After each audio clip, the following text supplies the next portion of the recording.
Have you ever wondered who the Night King is? Well, turns out he's likely 100% a Stark of Winterfell, and winter is coming.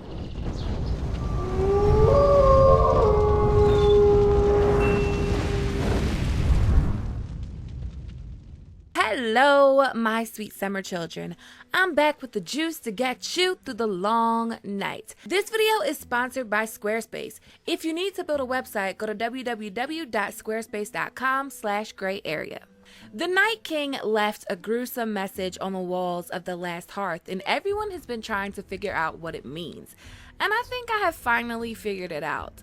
Amongst some fans of Game of Thrones, there has always been this belief that the Night King is actually a descendant of House Stark.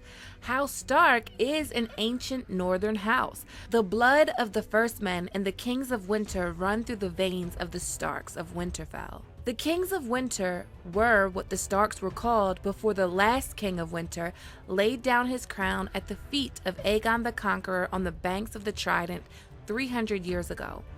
But King of Winter is an interesting title, because the main villain in Game of Thrones is indeed a King of Winter, the Night King. Throughout Game of Thrones, the White Walkers have been leaving symbols and grisly messages and weird, butchered art. All of these symbols must mean something, right? They aren't placed there for the fun of it. So let's talk about it. So we saw in Season 6 how the Night King was created. He was created by the children of the forest. The tree he was created at has this same spiral pattern. The place of his creation in the show is in front of this mountain, the mountain that's shaped like an arrowhead. This is the same mountain that the Hound sees in his vision in the flames. It is near this mountain that Jon and company encounter the Night King. During the Night King's creation, he is tied to a tree, a Weirwood tree, the same tree from this image. At the time of his creation, the tree is beautiful, vibrant, and full of life. The bark is bone white. Remember that. The Night King is created by a shard of dragon glass getting shoved into his heart. It is in the same episode that Bran accidentally bumps into the Night King while inside a vision. We always focus on the fact that Bran is touched by the Night King, so we tend to forget the things that came before that moment. Firstly, we can see the spiral symbol with the tree in the middle, the same tree. This is the same place the Night King was created. This tree and this tree are the same.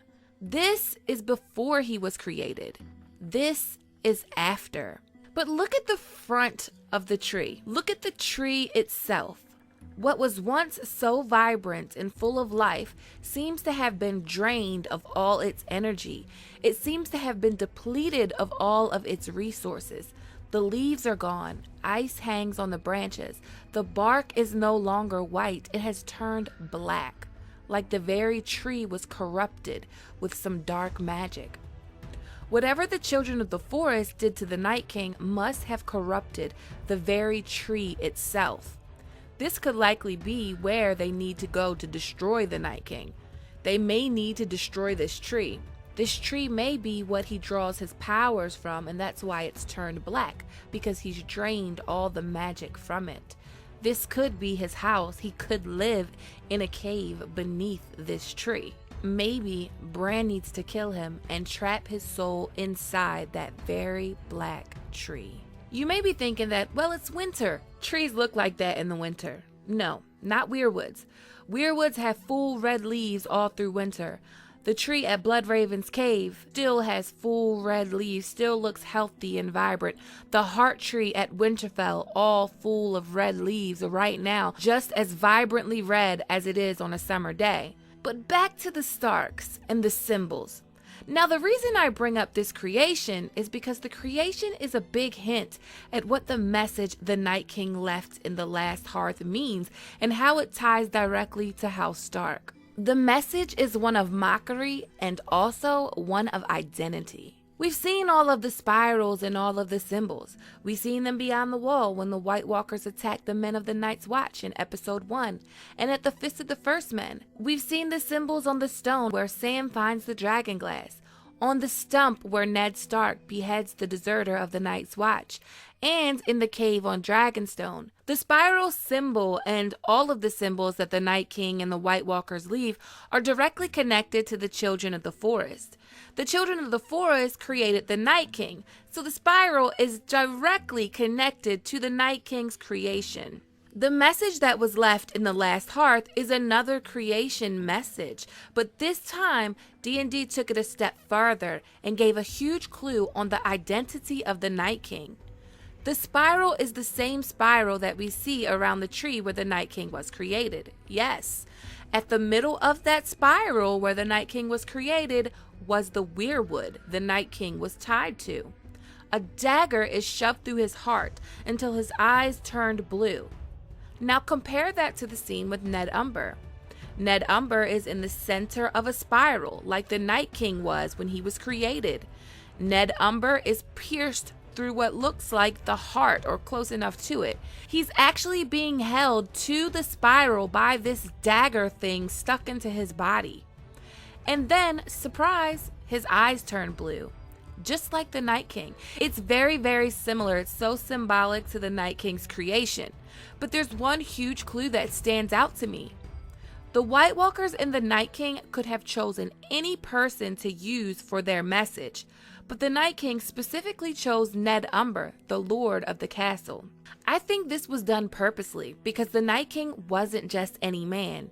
He was the Lord of a castle. Not just any castle and not just in any region. Like Lord Umber, the Night King was a northern lord. His message was a desecration of his creation.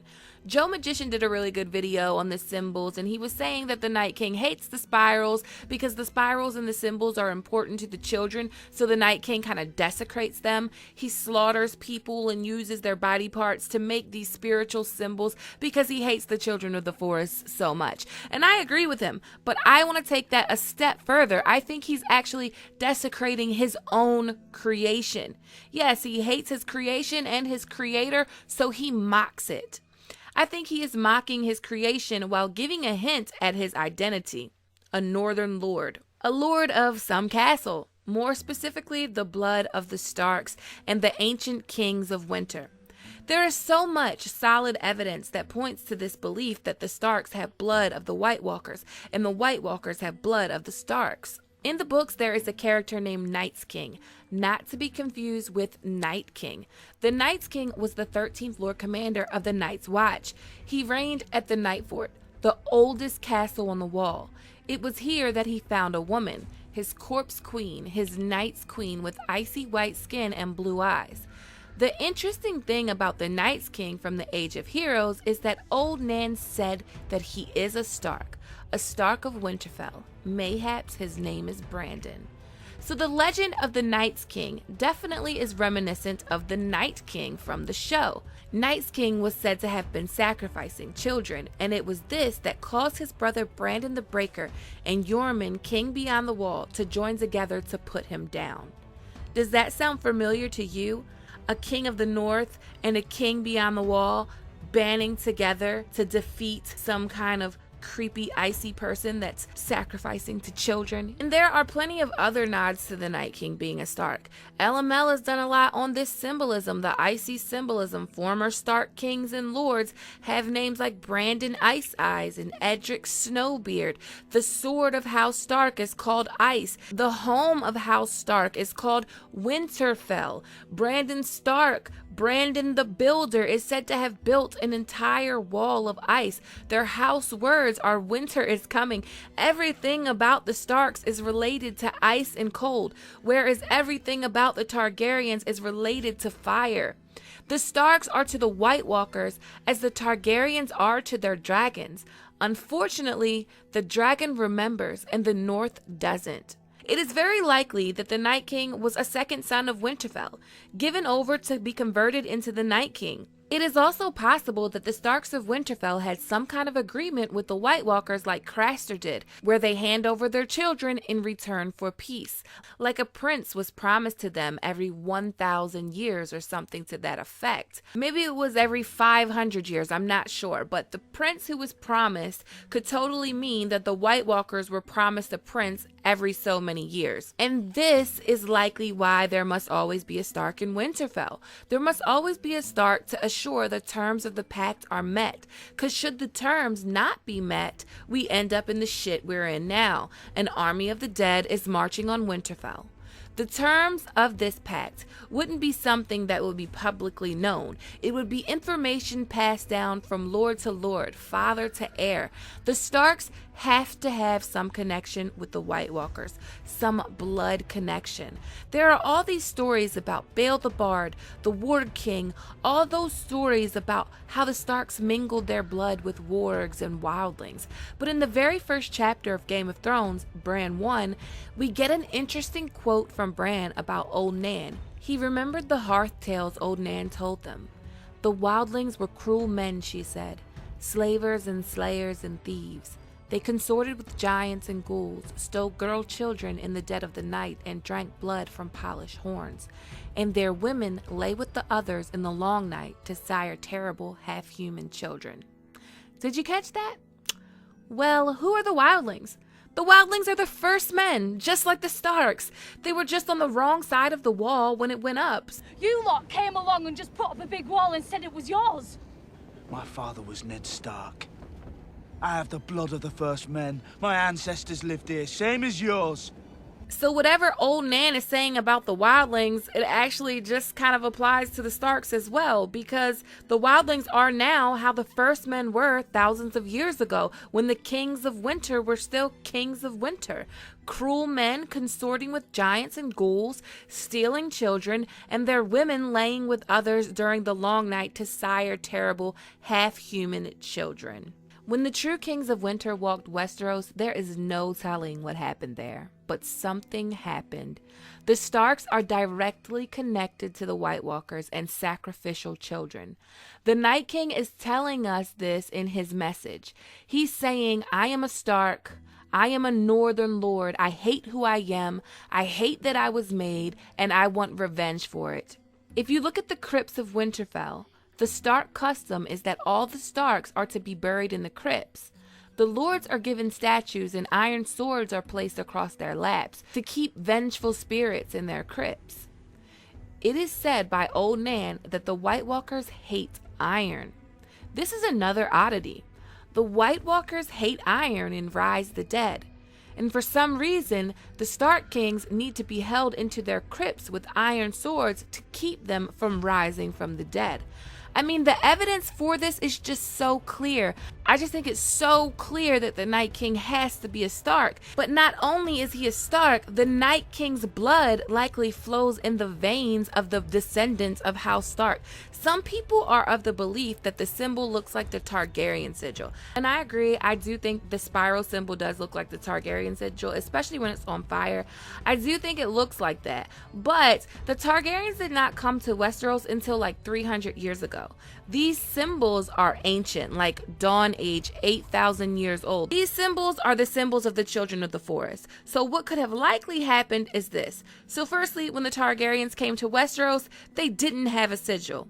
That's fact. They only made a sigil after Aegon decided to take over Westeros. But Aegon had likely been in the Obsidian Cave on Dragonstone and seen all the symbols, and he was like, hey, these are cool and ancient. It's 3 of them. It's 3 of us. That's a spiral. That spiral's cool. Let's add our dragons. That's our sigil. So in my opinion, it would be likely that the Targaryens were inspired by the Children of the Forest's symbols over any other theory. That's just what I believe, because I am convinced that the Night King is 100% a Stark.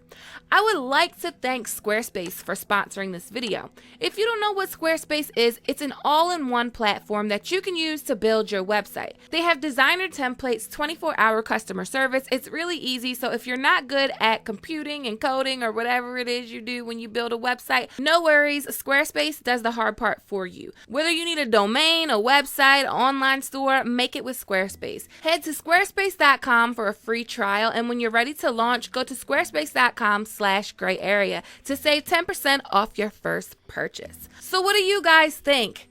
Is the Night King a Stark? I want to know your opinions on this. Let me know in the comments below.